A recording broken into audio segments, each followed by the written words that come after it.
for the corn husk, I put our corn husk in here, and I'm going to take some boiling hot water, and we're going to go ahead and put that right over our corn husk. This is going to help soften them up a little bit more faster than having to sit for an hour. So these should take about 10-15 minutes to soften up.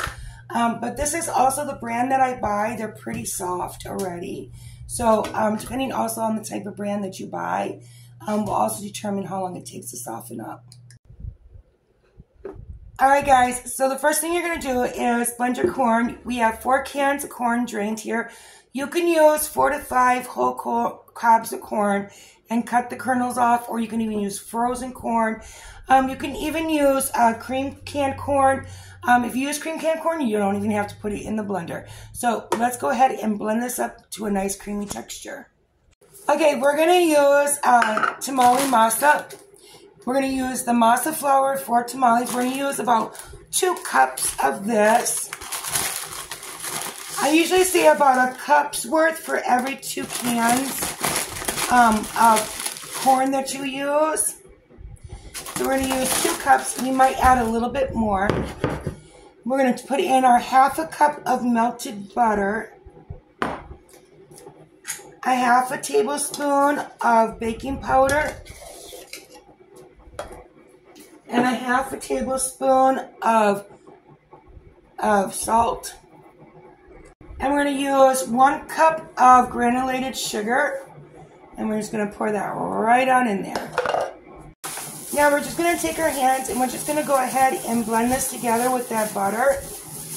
And we're just going to kind of get into like a sandy texture. That butter, we're just going to mix it and try to get 95% of it, 85% of it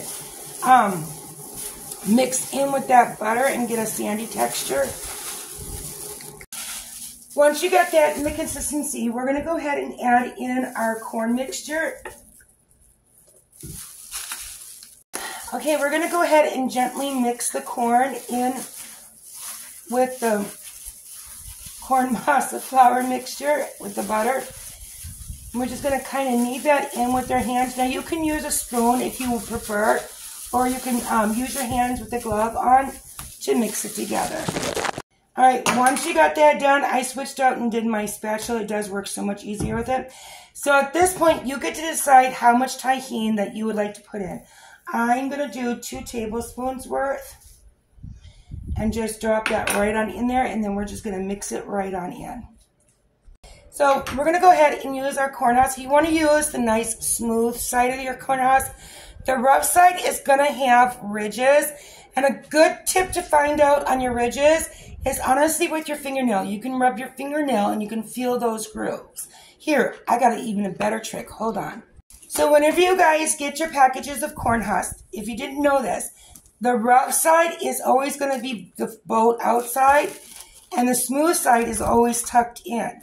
So when you open up your package and you go to soak them, instead of spreading them all the way out and taking them apart, stand them up in your pot.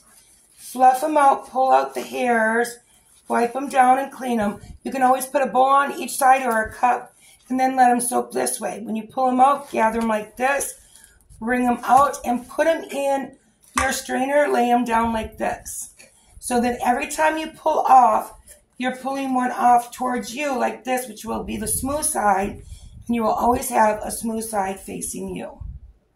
So with the smooth side down, you're going to want to go ahead and take a nice heaping amount of your corn mixture masa with that beautiful tahini, and just gently give it a little smooth out.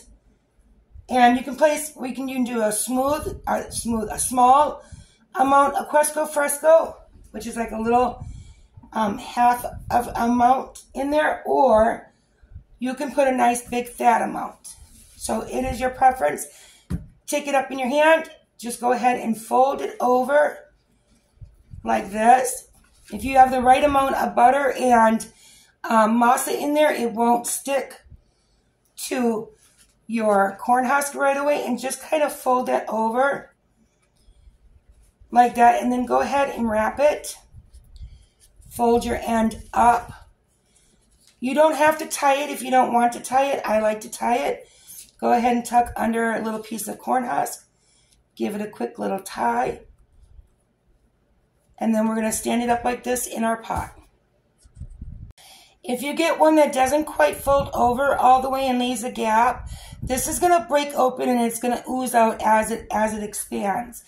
Take yourself a small little piece of a corn husk, tuck it in on this end here, and then flip over. This way, as it expands, this is going to go like this, and it'll get a little bit more wider, and you won't lose any of your filling. All right, so once you get your 12 to 13 tamales nice and wrapped, you can go ahead and stand them up in your pot like this. I went ahead and laid mine down in a rotation to keep a nice gap in there. And we're going to go ahead and you can cover these with corn husk on top or put a nice damp wringed out towel on top. We're going to steam these for an hour and a half on high heat. Make sure you check your water level. You can put a penny in the bottom when you fill up it with your steamer pot with water. If you hear that penny moving, you don't need water. If you don't hear that penny moving, you need water. But I will see you guys here in an hour and a half. All right, guys, so our tamales are nice and done. So this is what it looks like. Now, again, you can add more tahini if you guys would like to. This one's been sitting out for a little bit. So she's cooled off a lot. So that is what the inside looks like. I hope you guys have enjoyed this video and you guys have a beautiful day. Hey guys, we're going to make these beautiful sweet corn elote tamales with tahini and Cusco cheese in it. We're going to use canned corn, so stay tuned.